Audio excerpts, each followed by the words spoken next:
اسلامی تاریخ میں ایک ایسا واقعہ بھی ہے جب 12,000 یہودی بندر بن گئے۔ روایت ہے کہ حضرت داؤد علیہ السلام کی قوم کے 70,000 آدمی عقبہ کے پاس سمندر کے کنارے عالیہ نامی گاؤں میں رہتے تھے، اور یہ لوگ بڑی فراغی اور خوشحالی کی زندگی بسر کرتے تھے۔ اللہ تعالیٰ نے ان لوگوں کا اس طرح امتحان لیا کہ سنیچر کے دن مچھلی کا شکار ان لوگوں پر حرام فرما دیا اور ہفتے کے باقی دنوں میں شکار حلال فرما دیا، مگر اس طرح ان لوگوں کو آزمائش میں مبتلا فرما دیا کہ سنیچر کے دن بے شمار مچھلیاں آتی تھیں اور دوسرے دنوں میں نہیں آتی تھیں۔ تو شیطان نے ان لوگوں کو یہ ہیلا بتا دیا کہ سمندر سے کچھ نالیاں نکال کر خشکی میں چاند حوض بنا لو، اور جب سنیچر کے دن ان نالیوں کے ذریعے مچھلیاں حوض میں آ جائیں تو نالیوں کا منہ بند کر دو اور اس دن شکار نہ کرو، بلکہ دوسرے دن آسانی کے ساتھ ان مچھلیوں کو پکڑ لو۔ ان لوگوں کو یہ شیطانی ہیلا بازی پسند آ گئی، اور ان لوگوں نے یہ نہیں سوچا کہ جب مچھلیاں نالیوں اور حوض میں مقید ہوگی تو یہی ان کا شکار ہو گیا۔ تو سنیچر ہی کے دن شکار کرنا پایا گیا جو ان کے لیے حرام تھا۔ اس موقع پر ان یہودیوں کے 3 گروہ ہو گئے۔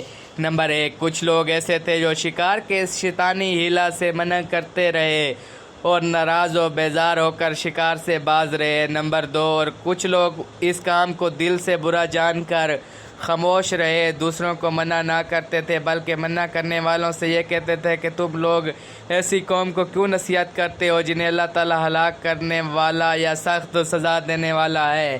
نمبر 3، اور کچھ وہ سرکش و نافرمان لوگ تھے جنہوں نے حکم خداوندی کی اعلانیہ مخالفت کی اور شیطان کی ہیلا بازی کو مان کر سنیچر کے دن شکار کر لیا اور ان مچھلیوں کو کھایا اور بیچا بھی۔ جب نافرمانوں نے منع کرنے کے باوجود شکار کر لیا تو منع کرنے والی جماعت نے کہا اب ہم ان نصیحت کاروں سے کوئی میل ملاپ نہیں رکھیں گے۔ چنانچہ ان لوگوں نے گاؤں کو تقسیم کر کے درمیان میں ایک دیوار بنا لی اور آمد و رفت کا ایک الگ دروازہ بھی بنا لیا۔ حضرت داؤد علیہ السلام نے غضبناک ہو کر شکار کرنے والوں پر لعنت فرما دی۔ اس کا اثر یہ ہوا کہ ایک دن خطا کاروں میں سے کوئی باہر نہیں نکلا، تو انہیں دیکھنے کے لیے کچھ لوگ دیوار پر چڑھ گئے تو کیا دیکھا کہ وہ سب بندروں کی صورت میں مسخ ہو گئے ہیں۔ اب لوگ ان مجرموں کا دروازہ کھول کر اندر داخل ہوئے تو وہ بندر اپنے رشتہ داروں کو پہچانتے تھے اور ان کے پاس آ کر ان کے کپڑوں کو سونگھتے تھے اور زار و زار روتے تھے، مگر لوگ ان بندر بن جانے والوں کو نہیں پہچانتے تھے۔ ان بندر بن جانے والوں کی تعداد 12,000 تھی۔ یہ سب 3 دن تک زندہ رہے اور اس درمیان میں کچھ بھی کھا پی نہ سکے، بلکہ یوں ہی بھوکے پیاسے سب کے سب ہلاک ہو گئے۔ شکار سے منع کرنے والا گروہ ہلاکت سے سلامت رہا، اور صحیح قول یہ ہے کہ دل سے برا جان کر خاموش رہنے والوں کو بھی اللہ تعالیٰ نے ہلاکت سے بچا لیا۔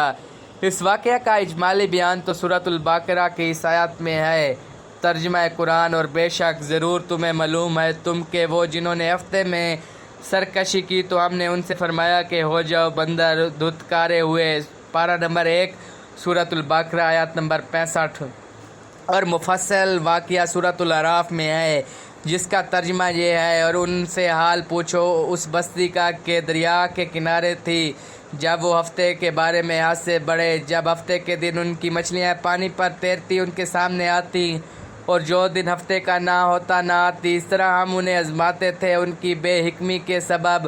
اور جب ان میں سے ایک گروہ نے کہا کیوں نصیحت کرتے ہو ان لوگوں کو جنہیں اللہ ہلاک کرنے والا ہے یا انہیں سخت عذاب دینے والا، بولے تمہارے رب کے حضور معذرت کو اور شاید انہیں ڈر ہو۔ پھر جب وہ بھلا بیٹھے جو نصیحت انہیں ہوئی تھی ہم نے بچا لیے وہ جو برائی سے منع کرتے تھے، اور ظالموں کو برے عذاب میں پکڑا بدلہ ان کی نافرمانی کا۔ پھر جب انہوں نے محمد کے حکم سے سرکشی کی ہم نے ان سے فرمایا ہو جاؤ بندر دھتکارے ہوئے۔ پارہ نمبر 9 سورۃ الاعراف۔ درس ہدایت معلوم ہوا کہ شیطانی ہیلا بازیوں میں پکڑ کر اللہ تعالیٰ کے احکام کی نافرمانیوں کا انجام کتنا برا اور کس قدر خطرناک ہوتا ہے، اور خدا کے نبی جن بد نصیبوں پر لعنت فرما دیں وہ کیسے ہولناک عذاب الہی میں گرفتار ہو کر دنیا سے نیست و نابود ہو کر عذاب نار میں گرفتار ہو جاتے ہیں اور دونوں جہان میں ذلیل و خوار ہو جاتے ہیں۔ نعوذ باللہ۔ اللہ تعالیٰ سے دعا ہے کہ اللہ تعالیٰ ہمیں بھی تمام گناہوں سے بچائے اور صراط مستقیم پر چلنے کی توفیق عطا فرمائے، آمین ثم آمین۔ ناظرین، ویڈیو اچھی لگے چینل کو سبسکرائب کر دو۔ اسلامی تاریخ میں ایک ایسا واقعہ بھی ہے جب 12,000 یہودی بندر بن گئے۔ روایت ہے کہ حضرت داؤد علیہ السلام کی قوم کے 70,000